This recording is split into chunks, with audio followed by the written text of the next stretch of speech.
Okay, so welcome everybody. If you're here for the first time or you've been with us since inception, we're so happy to have you here. It's great. And I want to read a little bit about our commitments. We started this with just a core few of us, Ollie and me and Candace and Lesia and Tracy, who will hopefully be here another time, and Dre. And we were just talking about a community. We wanted a community where we could support each other. So I'm just going to read a little bit about our commitments. As a community, we commit to lead with love and allow love to be the motive behind our thoughts and actions. Honor and respect individual differences while remembering that which unites us.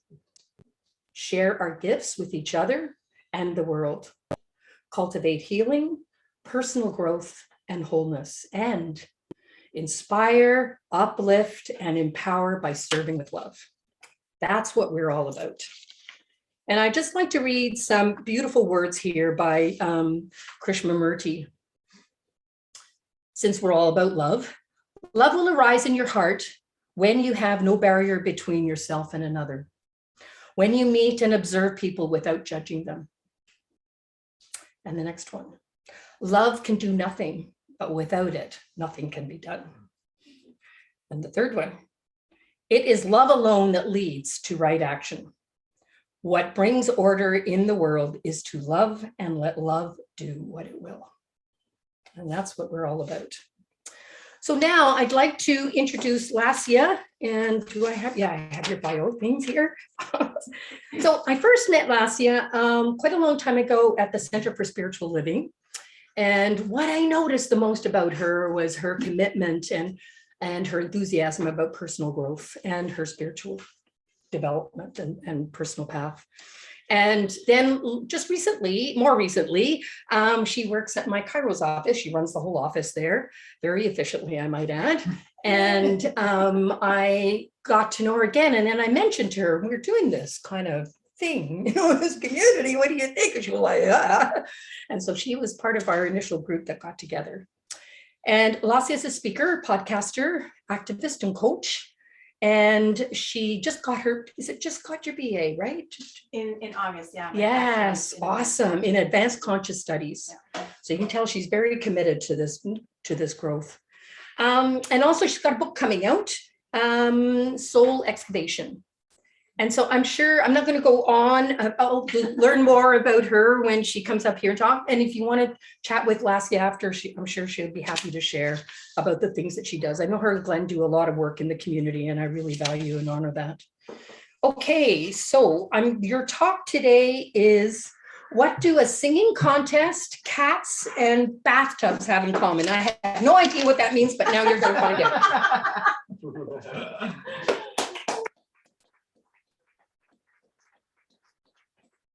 Oh, and thank you, Cresta, for that amazing, delightful introduction. And thank you, Dre, where did you go? Right there, for singing us in today with that awesome Philip Phillips song. I love that song. It's so uplifting, so energizing, and it was so great to just feel that vibrancy and aliveness, in this entire gathering here today. So thank you everyone for coming, and thank you everyone online for being a part of this incredible, amazing Center of Love event.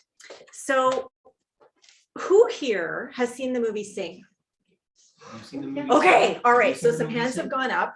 So this is a movie, Cyrus's hand is still up. This is a delightful animated feature that was released a few years ago. And it's about a whole bunch of animal characters who are almost sort of like archetypes or aspects of personalities that we all have within us. But the crux of it is that there's a struggling theater owner who's on the verge of bankruptcy that really wants to save his beloved theater. And so he decides to do one last big thing and have a singing contest, thinking that this is going to draw the crowds, it's going to get him the money to keep his theater going. It's about the contest, it's about the prize money, and it's about all the shenanigans that occur because of all of this happening. Now, there are a few main characters that, again, are sort of like these archetypal aspects of personalities that we all have within us. There's Buster Moon, who is the lovable, dreaming koala bear, who is kind of this Pollyanna character, but is always trying to save things and patch things up with like Scotch tape and Band-Aids and duct tape without really addressing the root problem at the core. There's Rosita, who is a mom, who is a pig. She is overworked. She is underappreciated. She's mom to 25 little rambunctious piglets, and none of her kids and her husband believe in her and how much she loves to sing. There is Johnny, the teenage gorilla, who is devoted to his dad, but really doesn't want to follow in his footsteps because his dad is a gang member. All he wants to do is sing, but he doesn't want to disappoint his dad. And then there is Ash, who is this prickly, crunchy porcupine teenage girl who is in a band with her boyfriend, is super talented as a musician and a guitarist, but is always playing in the shadow of her boyfriend. And then there is Mike, the mouse, who is this Sinatra-like crooner. He's a con artist, he's entitled, and he's constantly putting everyone and everything around him down to kind of puff himself up. And then there is Mina, the lovely teenage delicate elephant who has this beautiful voice and loves to sing, but is paralyzed with fear at the thought of doing it in front of anyone else, much less a huge audience. So these are the main characters that are in the story. And at the beginning, when everybody learns about this singing contest, they're all in it for the money because they think that this money is going to solve some kind of problem that they have in their life. Now, I have another question for you. Who here has ever moved home? Show of hands. Okay, almost everybody in the room has had an opportunity to move home. What are the things that come up for you when you think about moving? Collective consciousness says that, well, there are studies that show it's one of the top 5 stressors that a person can go through in life. It costs a lot of time and money, that it's hard, that it's not enjoyable, it's unpleasant. And if you live in Victoria, BC right now, where the vacancy rate is 1%, there's nowhere to live. Not only that, but if you find somewhere, the rents are insanely expensive, so it's too expensive to live here. Okay, that's the collective consciousness. So the question, like Cressa introduced, what do a singing contest, cats, and bathtubs have in common? It's about what we're choosing to focus on. And so here's the deal. When I was in spiritual practitioner studies, my teacher and mentor, Dr. James Mellon, hammered this through our heads time and time again, that we are spiritual beings living in a spiritual universe governed by our use of a spiritual law, the law of cause and effect. And he would actually rail against the idea that we are spiritual beings having a human experience, because for him, that talked to us arguing for our limitations. And so for me, hearing that over and over and over again, even though I hear both, and I mean, we even heard it a couple of weeks ago when Cressa was doing her amazing talk on suffering, there are so many different ways to look at this. I, for one, love being reminded that I am spirit. I, for one, love being reminded, given the opportunity to organize my mind in a new and different way, to be reminded that I am the infinite expansive universe in action, that I am consciousness in motion, that I am imagination and creativity at play every moment of every day, and that I'm the one who decides what I'm going to focus on. So I have a quote here by Dr. Sue Morter from her book, The Energy Codes. She is a well-known chiropractor and bioenergetic medicine expert.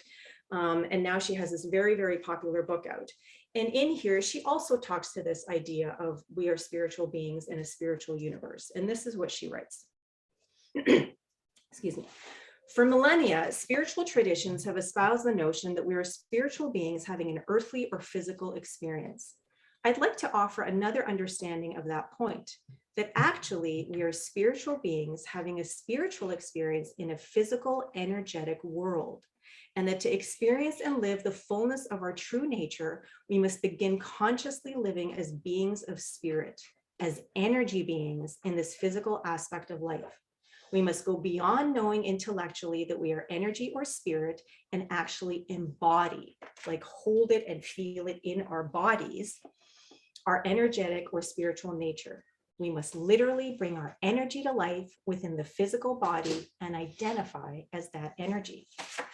And so that brings me to the actual title of my talk, which is The Expectancy of Faith. So there's a quote by Dr. Ernest Holmes, the author of Science of Mind and founder of religious science, on faith. He says, faith is the substance of things hoped for, the evidence of things not seen. It is a mental attitude so inwardly embodied that the mind can no longer deny it. Expectation and expectancy are two different things. So when we're talking about expectancy, that is a state of being. That is just knowing, that is faith. That is living from and as that with no attachment to outcome. If there are expectations involved, then there is outcome or attachment to outcome. And if things don't turn out the way that you expected, then there is disappointment and frustration.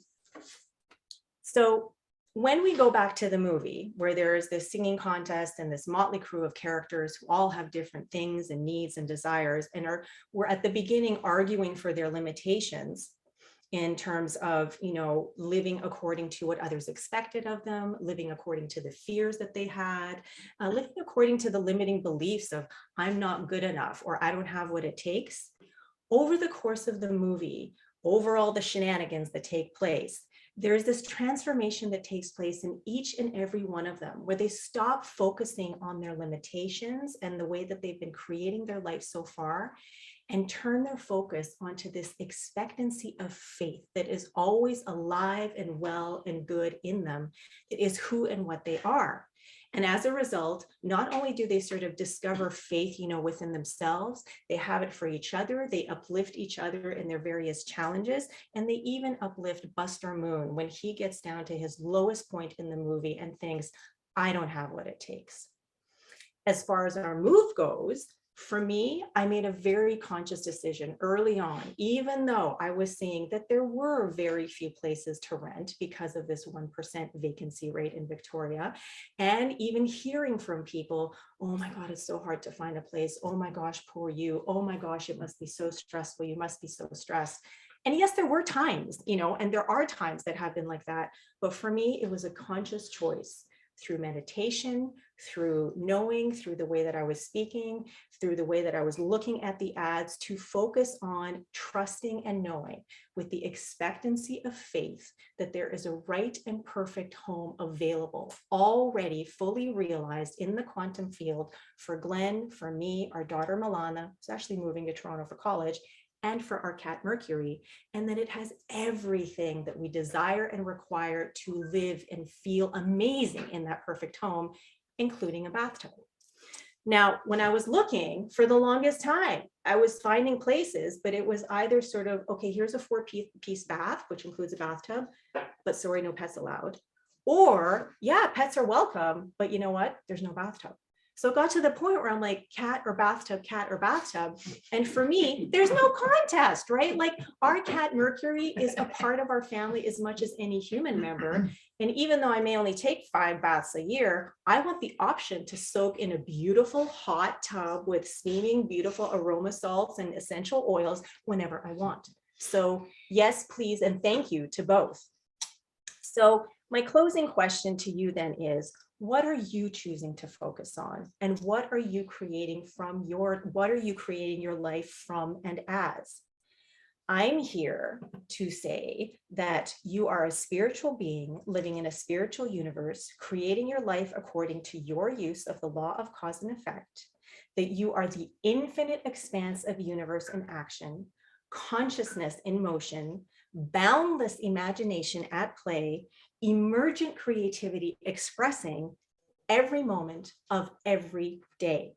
You are infinite creativity, resilience, and love.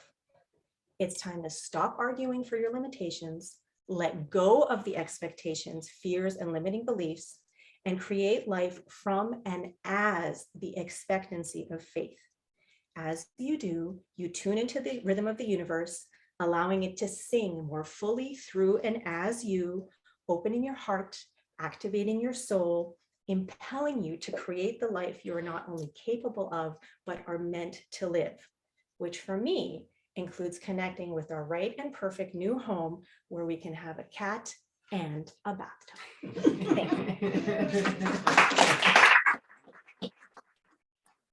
So thank you for joining us today. It was awesome having you all here and bringing your heart and your soul with you.